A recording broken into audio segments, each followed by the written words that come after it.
ഉമാമഹേശ്വര സംവാദം.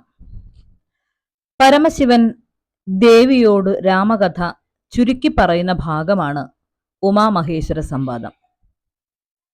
പരമേശ്വരൻ ഈശ്വരൻ വല്ലഭയായ ഉമയോട് പറഞ്ഞു, ജഗൻ നായകനായ രാമദേവൻ ലങ്കാധിപനായ രാവണനെ വധിച്ച് ദേവിയോടും അനുജനോടും വാനരപ്പടയോടും ഒന്നിച്ച് അയോധ്യയിലെത്തി.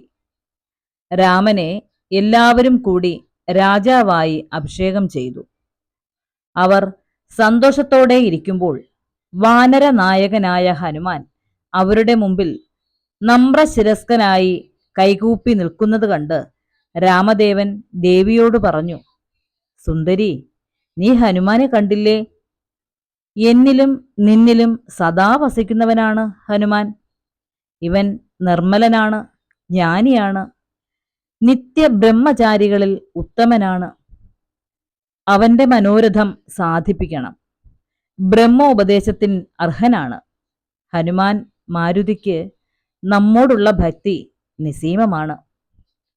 രാമവചനം ശ്രവിച്ച സീതാദേവി ഭക്തനായ ശുദ്ധനായ മാരുതിയെ അരികെ വിളിച്ചു രാമതത്വം അരുളി ചെയ്തു. ഹേ രാമഭക്ത, കേട്ടാലും. ശ്രീരാമൻ സച്ചിദാനന്ദനാണ്, ഈ ലോകത്തിൽ ഏകമാണ്. അദ്ദേഹം മാത്രമേ ഈ ലോകത്തുള്ളൂ. അതാണ് പരബ്രഹ്മം. അത് സത്താണ്. ആർക്കും ഒരിക്കലും അറിഞ്ഞുകൂടാത്തതാണ്. നിർമ്മലമാണ്, നിരഞ്ജനമാണ്. ആർക്കും രഞ്ജിപ്പിക്കാൻ കഴിയാത്ത ശുദ്ധവസ്തുവാണ് ബ്രഹ്മം. നിർഗുണനാണ്, നിർവികാരനാണ്, സദാനന്ദനാണ്. ജന്മമില്ല, നാശമില്ല, സർവത്തിനും കാരണമാണ്. സർവത്തിനും ആധാരമാണ്. സർവേശ്വരനാണ്, സർവ ആത്മാവാണ്. എൻ്റെ തത്വം പറയാം. ഞാനാണ് മൂലപ്രകൃതി. എൻ്റെ പതിയായ പരമാത്മാവ് എൻ്റെ സാന്നിധ്യം കൊണ്ട് എല്ലാം സൃഷ്ടിക്കുന്നു, എല്ലാം ചെയ്യുന്നു. ബുധന്മാർ അതെല്ലാം ത്വൽസരത്തിങ്കലാക്കുന്നു. അദ്ദേഹത്തിന് ജനന മരണമില്ല. അദ്ദേഹം മായയാൽ അയോധ്യയിൽ രാവണാന്തകനായി ജനിച്ചു. വിശ്വാമിത്രനോടുകൂടി എഴുന്നള്ളിയ കാലത്ത് താടകയെ വധിച്ചു. മുനിമാരുടെ യാഗരക്ഷ ചെയ്യാൻ പോകുന്നതിൽ മധ്യേ അഹല്യാശാപം തീർത്തു. മിഥിലയിലെത്തി ശൈവചാപം ഖണ്ഡിച്ച് എന്നെ വേളി കഴിച്ചു. പിന്നെ ഭാർഗവരാമന്റെ ദർപ്പമടക്കി അയോധ്യയിലെത്തി സുഖമായി വാണു. അച്ഛൻ അഭിഷേകത്തിന് കോപ്പുകൂട്ടിയപ്പോൾ കൈകേയി മാതാവ് വരം ആവശ്യപ്പെട്ടു. ഭരതനെ വാഴിക്കണമെന്നും രാമദേവനെ 14 വർഷം വനവാസത്തിന് അയക്കണം എന്നുമായിരുന്നു വരം. അതനുസരിച്ച് അച്ഛന്റെ സത്യരക്ഷയ്ക്ക് വനത്തിലേക്ക് പുറപ്പെട്ട രാമന്റെ കൂടെ ഞാനും അവരജൻ ലക്ഷ്മണനും പുറപ്പെട്ടു. ഞങ്ങൾ ശൃംഗിവേരപുരത്തെത്തി. ഗുഹൻ ഞങ്ങളെ ഗംഗാ നദിക്കക്കരെ കടത്തി. മുനിയാശ്രമങ്ങൾ സന്ദർശിച്ച് ഞങ്ങൾ ചിത്രകൂടത്തിൽ വസിച്ചു വരവേ ഭരതൻ അവിടെ എത്തി. താതൻ മരിച്ച വൃത്താന്തം അറിയിച്ചു. അദ്ദേഹം പിതൃകർമ്മം ചെയ്ത് ഭരതനെ കാര്യം ഗ്രഹിപ്പിച്ച് യാത്രയാക്കി. ഭരതൻ രാമപാദുകം വാങ്ങിക്കൊണ്ടുപോയി നന്ദിഗ്രാമത്തിൽ അത് വെച്ച് പൂജിച്ചു രാജ്യഭരണം നടത്തി വന്നു. ഞങ്ങൾ കാനനം തോറും സഞ്ചരിച്ചു വരവേ അഗസ്ത്യമുനിയെ കണ്ടു വണങ്ങി. അവിടെ വച്ച് മുനിമാരോട് രാവണനെ വധിച്ച് ലോകരക്ഷ ചെയ്യാമെന്ന് സത്യം ചെയ്ത് മുന്നോട്ടു ഗമിച്ചു. പഞ്ചവടിയിൽ താമസിക്കുമ്പോൾ രാവണ ഭഗിനി ശൂർപ്പണഖയെ കണ്ടുമുട്ടി. അവളുടെ വിവാഹാഭ്യർത്ഥന നിരസിച്ചതിനാൽ അവൾ രാക്ഷസ രൂപം കാട്ടി എന്നെ ഭയപ്പെടുത്തി. ഉടനെ അവളുടെ മൂക്കും മുലയും ഛേദിച്ച് അവരജൻ എന്നെ രക്ഷിച്ചു.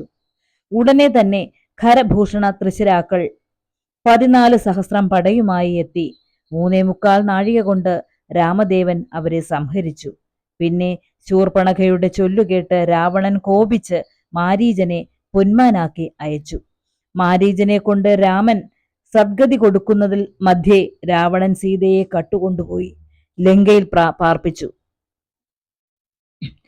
രാമലക്ഷ്മണന്മാർ സീതയെ അന്വേഷിച്ചു നടക്കവേ ഹനുമാനെ കണ്ടുമുട്ടി. ഹനുമാൻ സുഗ്രീവ സന്നിധിയിൽ രാമലക്ഷ്മണന്മാരെ കൊണ്ടുചെന്ന് അഗ്നിസാക്ഷിയായി സഖ്യം ചെയ്യിപ്പിച്ചു. ബാലിയെ കൊണ്ട് സുഗ്രീവനെ കിഷ്കിന്ധാപതിയാക്കാമെന്നും രാമനും സീതാന്വേഷണം നടത്തി സീതയെ കണ്ടുപിടിച്ചു കൊടുക്കാമെന്നും സുഗ്രീവനും പരസ്പരം വാക്കുകൊടുത്തു. അതനുസരിച്ച് രാമൻ ആദ്യം തന്നെ ബാലിയെ വധിച്ച് സുഗ്രീവനെ രാജാവാക്കി. പകരം സുഗ്രീവൻ വാനരപ്പടയെ സീതാന്വേഷണാർത്ഥം നിയോഗിച്ചു. അതിൽ ഹനുമാൻ തെക്കുദിക്കിൽ ലങ്കയിൽ ചെന്ന് സീതയെ കണ്ടു തിരികെ വന്നു. രാമൻ വാനരസേനയോടൊപ്പം സമുദ്രത്തിൽ ചിറകെട്ടിക്കടന്ന് ലങ്കയിലെത്തി രാക്ഷസാദികളെ വധിച്ച് എന്നെ ലോകസമ്മതയാക്കി സ്വീകരിച്ചു. ഞങ്ങൾ ഇവിടെ എത്തി. അഭിഷേകം നിർവിഘ്നം നടന്നു.